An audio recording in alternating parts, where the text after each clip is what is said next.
Bonjour et bienvenue sur ma chaîne. Je vous retrouve cette semaine à moitié maquillée puisque vous avez été nombreuses à me demander de faire mon teint avec vous. Donc là j'étais en train de me maquiller et je me suis dit autant leur tourner la vidéo.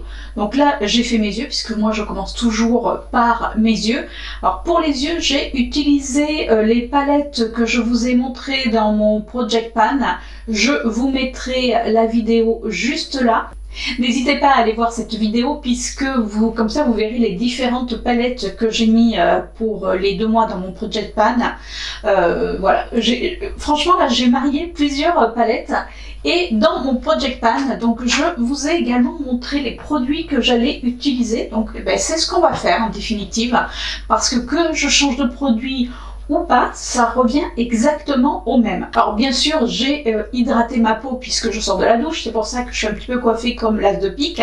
Alors pour ma crème hydratante, c'est un Hydra Plus, je crois, de chez Yves Rocher.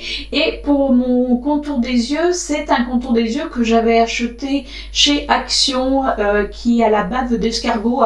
Donc voilà pour mon hydratation. Alors moi toujours ce que je fais quand je m'hydrate la peau, et ça c'est important, c'est de bien hydrater sa peau et d'attendre pour se maquiller. Alors soit vous prenez votre café en attendant, ou comme là moi je fais mes yeux, donc ça me prend comme ça un petit peu de temps, et puis après je fais mon teint. Allez, on commence de suite. Moi ce que je fais en premier lieu, c'est que d'abord je viens poudrer ma peau. Oui. Alors, je le fais quand je veux vraiment que mon maquillage tienne et du coup, au départ, je le faisais que quand je porte le masque. Et c'est vrai que c'est devenu quelque part une routine parce que je trouve que mon maquillage tient beaucoup mieux. Donc là, j'ai pris ma poudre de chez Miss Europe que je vous ai présentée. C'est une poudre libre. Donc j'en ai mis dans le capuchon et je viens juste balayer mon visage. Alors ça va juste un petit peu matifier, mais il faut en mettre très peu puisqu'il ne faut pas qu'il y ait on va dire de matière. Donc vous voyez, j'en avais vraiment pris tout petit peu et je viens juste balayer mon visage. Alors j'évite mon contour des yeux, ça va de soi. Donc la poudre est appliquée, du coup on a une peau toute lisse, toute douce. Enfin moi c'est ce que j'aime. Et je viens mettre mon primer, c'est le Photo Focus, le Face Primer Matte de chez Wet n White, puisque dans mon Project Pan, je vous avais dit que j'allais l'alterner avec ma base de chez L'Oréal, c'est l'Infaillible Primer. Mais celui-là, je l'ai tellement utilisé pendant 2 mois que j'ai un petit peu de mal à le voir. Donc là, aujourd'hui, ça va être ça. Mais voilà, j'alterne entre les deux, donc ça revient exactement au même. Alors, à part que le primer de chez Wet n White est blanc, alors que celui de chez L'Oréal est transparent. Donc là, je le mets sur les yeux et voilà. Et je viens l'appliquer. Alors, vous voyez, je fais ça par petits tapotements. Alors vous allez me dire, à quoi ça sert que tu as mis ta poudre dessous? Moi je trouve qu'en définitive, ça vient vraiment matifier. Alors moi qui ai la peau mixte à grasse, après bien sûr si vous avez la peau sèche, je vous déconseille de le faire parce que je pense que vous allez avoir la peau encore plus sèche. Donc vous voyez, j'en ai mis très peu de primer, ça sert à rien d'en mettre beaucoup parce que si vous en mettez beaucoup, avec certains fonds de teint, ça peut pelucher, donc ça va pas être des plus jolis. Pour le fond de teint, aujourd'hui je vais venir prendre le Super Stay 24 heures donc de chez Maybelline et là je sais même plus quelle teinte j'ai, est-ce que c'est noté quelque part? Peut-être. C'est la couleur Sand. Donc mon fond de teint, moi je l'applique toujours au pinceau. C'est-à-dire que je ne sais pas l'appliquer au Beauty Blender, c'est-à-dire que pour moi j'y arrive pas. Donc je l'ai secoué, j'en mets une pompe, voilà. Une pompe et demie sur mon pinceau et je viens faire des petits, voilà, vous voyez, voilà, je viens un petit peu l'appliquer partout et après avec mon pinceau je viens le travailler. Alors je n'étale pas, vous voyez, je fais comme si je tapotais un petit peu sur ma peau puisque je trouve que ça le fait mieux fondre et à certains moments, je fais des petits cercles pour éviter les traces. Parce que si vous faites comme ça, vous risquez de vous retrouver avec les traces de pinceau et c'est pas ce que l'on veut. Alors bien sûr, j'avais déjà fait mes sourcils.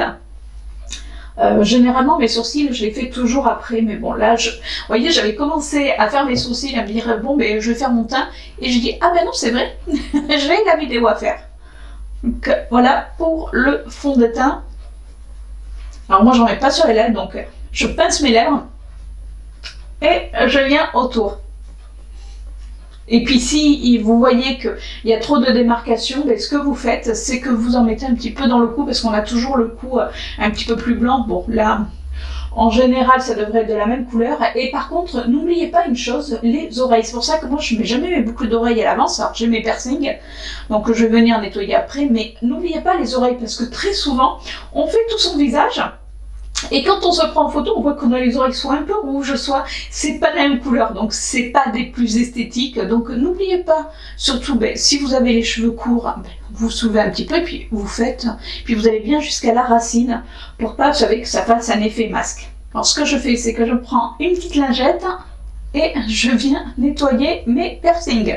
Alors, si vous trouvez, en général, ce fond de teint, il est top. Mais si vous trouvez que, en définitive, certains fonds de teint, vous n'avez pas la couvrance que vous voulez, vous en reprenez un petit peu sur votre pinceau, vous voyez, à peine, et vous en remettez là où, éventuellement, vous souhaitez avoir un petit peu plus de couvrance. Moi, souvent, c'est sur mes joues, puisque j'ai des taches pigmentaires. Mais ce fond de teint, honnêtement, non, il est bien. Et par contre, n'oubliez pas les arêtes du nez. Donc voilà, vous voyez, j'en ai pas mis par contre sous mes yeux, puisqu'il y en a beaucoup d'entre vous qui mettent leur fond de teint et qui camouflent, on va dire, qui s'en servent quelque part comme un premier passage d'anti-cerne. Moi, non. Je préfère le laisser tel quel parce que plus je vais rajouter de couches et forcément mon dessous d'œil n'étant plus ce qu'il a été, du coup je vais me retrouver avec une grosse matière et c'est pas ce qu'on veut. Pour l'anti-cerne, c'est ce que je vous avais parlé dans ma vidéo Project Pan, je ne l'ai pas mis parce que je m'en sers tous les jours. Moi, c'est ce combo que j'utilise. C'est le Full Coverage donc de chez Kiko. Donc c'est à la base un fond de teint doublé d'un concealer. Alors, il y en a qui s'en servent que de concealer, il y en a qui s'en servent que de fond de teint. Franchement, il est pas mal du tout, mais comme il est un petit peu jaune, quand je l'avais pris en plein été, et en définitive, je m'aperçois qu'il est jaune. Et pourtant, je m'étais fait conseiller, mais bon, c'est toujours compliqué. Donc, c'est avec un gros embout comme ça. Et je viens l'appliquer. Alors, vous voyez, j'en mets, mais alors très peu. C'est-à-dire que je le mets, voilà, juste dans mon coin. Et là, pareil, vous voyez, j'en ai vraiment pas mis beaucoup. Je prends le deuxième. Donc le deuxième, c'est le Super Stay 24 heures. Donc c'est de la même gamme que le fond de teint. J'avoue que j'aime beaucoup cet anti-cerne. Et par contre, il sèche très très vite. Donc vous voyez, ce que j'ai fait, c'est que j'ai appliqué d'abord le premier, celui de chez Kiko, puisque c'est celui qui sèche le moins vite. Parce que moi, je n'aime pas appliquer mon anti-cerne et venir le travailler. Je trouve que c'est plus joli. C'est que perso, hein, mais je trouve que c'est beaucoup plus joli quand on le laisse un peu sécher. Donc là, vous voyez, j'en mets à peine. Voilà, je reprends juste. C'est vraiment pour contrebalancer le côté un petit peu jaune qu'on pourrait avoir avec le premier anti-cerne. Généralement, ce que je fais, c'est que je laisse sécher un petit peu mon anti-cerne. En attendant, je fais mes sourcils. Bon, là, on va faire style qu'on a laissé un petit peu sécher. Donc, je prends un pinceau de chez Gezup. C'est un pinceau spécialement pour le concealer. Alors, franchement, il est pas mal du tout. Et je viens l'appliquer. Alors, si vous voyez que j'ai mes traces de lunettes, c'est normal, puisque je fais ça un peu plus tardivement que d'habitude. Et j'avais mes lunettes. Donc là, vous voyez, je viens l'appliquer, je viens juste le descendre. Par contre, vous voyez, je viens pas l'appliquer au ras de mon cil. Parce que ce que je vous disais, ayant quand même le dessous des yeux qui est marqué, j'étire un petit peu pour dire que, justement, pour éviter que ça rentre trop dans mes yeux, et je viens l'appliquer. Vous voyez, je fais vraiment par petits mouvements, et après, je prends la pulpe de mon doigt, et je viens lisser tout en tapotant. C'est-à-dire que ne venez pas martyriser votre dessous d'œil parce que c'est quand même une zone qui est ultra fragile. Et ce que je fais avec le reste de matière, c'est que moi je le remonte là dans mon coin, dans le coin interne de l'œil, parce que très souvent on a tendance, surtout quand on vieillit, on a tendance à avoir une zone d'ombre, et c'est vrai que des fois c'est pas des plus jolies, hein.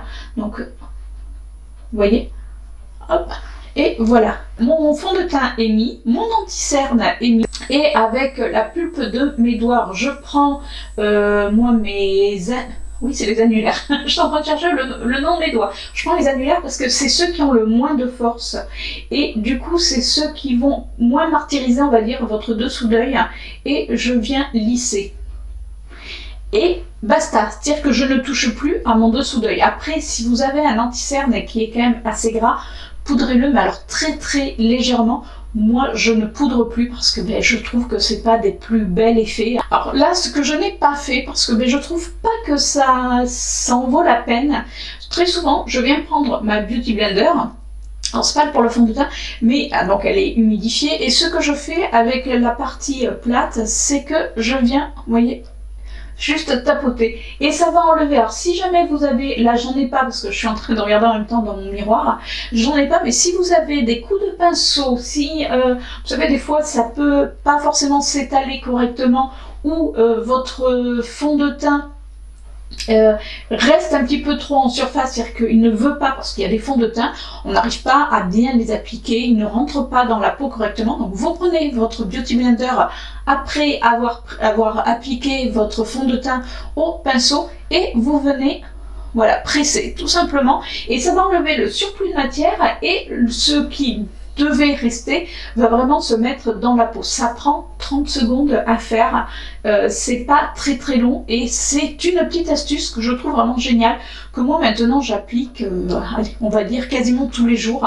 Là vous voyez, aujourd'hui ça en valait pas la peine, mais je sais que j'ai des fonds de teint, je vois quand il y en a des fois un peu trop, des fois on a la main un petit peu plus lourde que d'habitude, et je fais cette technique, et c'est vrai que ça fait un teint, vous voyez, on voit que c'est ma peau, mais en plus joli.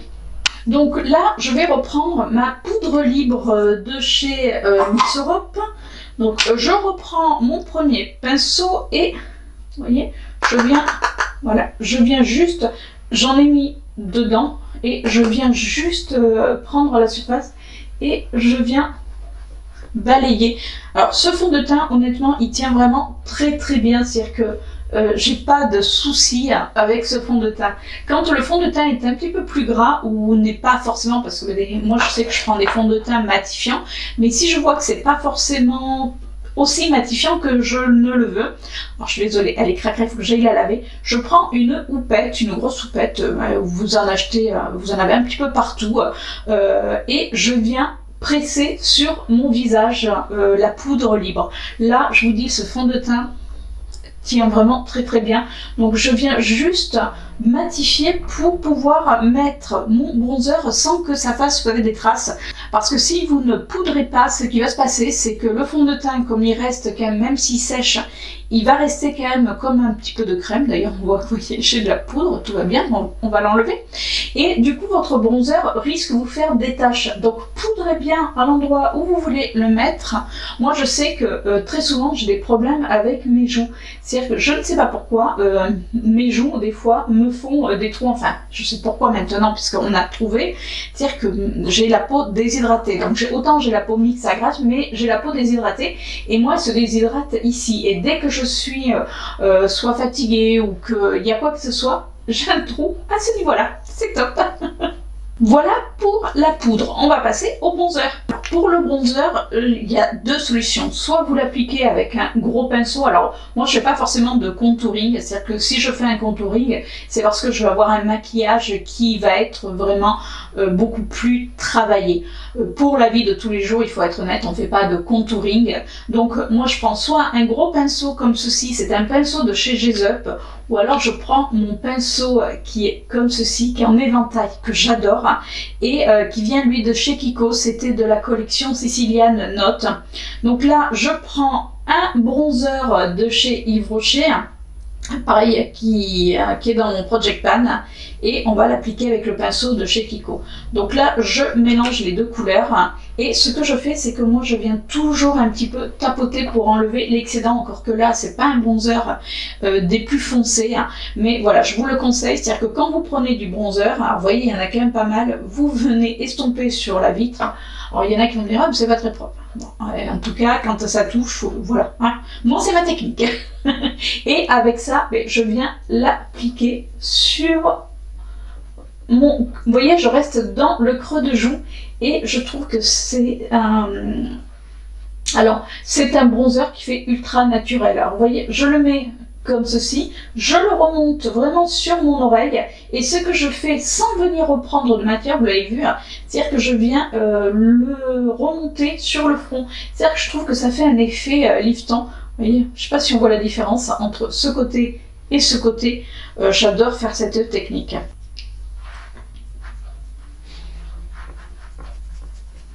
Et ce que je fais, je viens reprendre la matière et je viens faire le double menton. Alors si vous n'avez pas de double menton, c'est pas la peine, mais quand on regarde, on a toujours, vous voyez, un petit double menton. Après, moi j'ai quand même la chance d'avoir une mâchoire assez carrée, mais j'aime bien venir renforcer. Donc vous voyez, j'ai gardé mon pinceau, ce que j'ai mis dessous, je viens l'étirer, et voilà, ça fait une zone d'ombre et on a moins l'impression que vous avez, entre guillemets, ce double menton qui est magnifique. Donc voilà pour le bronzer. Une fois que j'ai tout terminé, j'en mets sur mon nez. Oui, j'adore mettre du bronzer sur mon nez. Vous voyez, voilà, je le mets comme ceci. Et avec ça, je prends le premier pinceau que je ne me suis pas servi et je viens juste balayer mon visage en faisant des petits cercles pour tout simplement que les matières, vous savez, ne restent pas style en barre. Donc je trouve que c'est beaucoup plus naturel au visage parce que moi je sais que dans la journée très souvent si je ne le fais pas, ça peut faire un peu plus de traces parce que le visage, enfin la peau se comporte différemment selon le cours de la journée et là comme ça au moins ça tient. Alors c'est vrai que moi je mets pas de spray fixant, je peux en mettre mais je vais pas le mettre tous les jours. Là je vais rester à la maison donc comme c'est pas quelque chose qui fait partie de ma routine, je vais pas le mettre pour vous dire juste ça y est j'en ai mis. On va passer au blush. Alors, vous voyez, ce putain, il est quasiment fini. Là, je viens de prendre un blush de chez The Bulb. Alors, si vous avez vu la vidéo, mon Project Pan, vous avez vu qu'il y a une quasi-catastrophe dans cette vidéo. C'est la tête surtout que j'ai faite quand j'ai vu que mon fard était tombé. Je vous promets, j'ai eu la peur de ma vie. Et quand Chéri a vu ce passage, il était mort de rire, parce que lui s'imaginait bien, enfin, il me connaît, donc il savait que ça, voilà, j'étais dégoûtée. Mais bon, là, c'est pas le même blush, donc je le tiens quand même, on sait jamais, j'ai pas testé, je vais recoller l'autre. Là, c'est le Sweet Dot, donc ça fait partie de la collection des plaisirs d'automne, et là, c'est un petit rose orangé que je trouve, alors, par contre, attention, ils sont extrêmement pigmentés, un petit peu poudre. Donc là, je viens prendre un pinceau. Alors, honnêtement, ce pinceau, je sais même plus de quand il date, parce que c'est le pinceau que je me sers tous les jours. Et ce que je fais, c'est que je commence pas par la joue, parce que vous voyez, j'ai quand même, j'ai des bonnes petites joues, on va dire ça comme ça. Donc je commence à l'appliquer là en haut. Et regardez déjà la pigmentation. Donc je peux faire même les deux joues, et donc je l'applique, voilà. Et après, je viens l'étirer. En faisant toujours, moi je suis Madame Petit Cercle, et vous voyez, je le remonte comme mon bronzer, puisque je trouve que c'est ce côté qui peut donner bonne mine. Alors, il est extrêmement pigmenté, je crois que d'ailleurs j'ai un peu eu la main lourde là-dessus, mais bon, on va venir estomper. Donc vous voyez, vous le travaillez, vous le travaillez, vous le travaillez, et comme vous avez poudré votre teint, en définitive, les matières ne bougent pas dessous. Mais avec ce qui reste, quand on le travaille, parce qu'il en reste toujours, je le mets comme si j'attrapais un coup de soleil. Donc vous voyez, je fais juste ce passage, et voilà. Et j'étire. Alors il y en a qui en mettent un peu sur le menton, voilà, ça peut. Et voilà. Alors, est-ce qu'on va mettre de l'highlighter? Allez, on va mettre de l'highlighter, même si je vous ai dit que dans ma vidéo, en ce moment, j'étais pas très highlighter. Mais bon, là, on va dire qu'on va en mettre. Hein, on va se faire plaisir. Alors, pour ça, je viens prendre un highlighter de la palette de chez Becca. C'était une palette, vous savez, c'est la palette où il y a les paillettes au milieu. Et on va venir prendre celui-ci. Pour ça, je viens prendre un pinceau, donc toujours de chez Up. C'est le pinceau spécialement pour les highlighters. Donc là, je viens en prendre à peine. Je tapote toujours et je viens l'appliquer. Voilà, sur le bombé de ma joue et pareil, je le travaille. Et ce que je fais, puisque j'ai pas encore mis mon rouge à lèvres, j'en mets toujours un petit peu au-dessus de l'arc de Cupidon et juste sur l'arête du nez. Voilà, j'en mets pas sur le bout, il y en a qui en mettent sur le bout, après je peux trouver ça mignon. Mais là, je viens l'appliquer au doigt dans ces cas-là et après, vous voyez, je viens l'estomper. Mais moi, j'aime bien le mettre sur l'arc de Cupidon pour après venir faire mon rouge à lèvres. Et voilà, je viens de finir mon teint. Donc, comme vous pouvez voir, ça va quand même relativement vite. Je n'ai pas de méthode peut-être qui pourrait convenir à tout le monde puisque je vous dis chacune et puis en plus je ne suis pas maquilleuse professionnelle donc voilà, moi c'est ma méthode à moi. Le rouge à lèvres appliqué. Alors, pour le rouge à lèvres, c'est un rouge à lèvres de chez Yves Rocher qui fait partie des grands rouges Elixir, c'est la teinte 102. Voilà pour cette vidéo. Écoutez, vous dites-moi comment vous faites votre teint. Est-ce que comment j'applique mes produits, est-ce que ça vous convient? Est-ce que vous allez me dire, oh, en définitive, dis donc, tu fais bizarre ton teint. Dites-moi ça, mais toujours avec bienveillance, ça va de soi. En tout cas, si cette vidéo vous a plu, n'hésitez pas à liker. Et puis si vous passez sur ma chaîne, écoutez, n'hésitez pas à vous abonner puisqu'on se retrouve chaque lundi matin. Je vous fais de gros bisous et justement, je vous retrouve la semaine prochaine pour une nouvelle vidéo. Ciao!